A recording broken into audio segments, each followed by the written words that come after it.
তোমরা এসেছো? এসেছি দাদি। আর দুঃখী?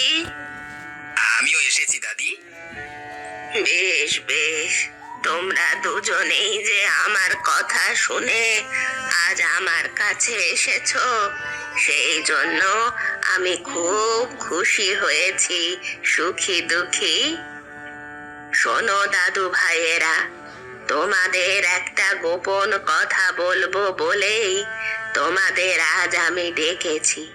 আমার শরীরের অবস্থা তা তো দেখতেই পাচ্ছ, বেশি দিন হয়তো আমি বাঁচবো না। তাই আমি তোমাদের গোপন কথাটা বলে যেতে চাই। গোপন কথা? হ্যাঁ, অতি গোপন কথা। গোপন কথাটা কি দাদি?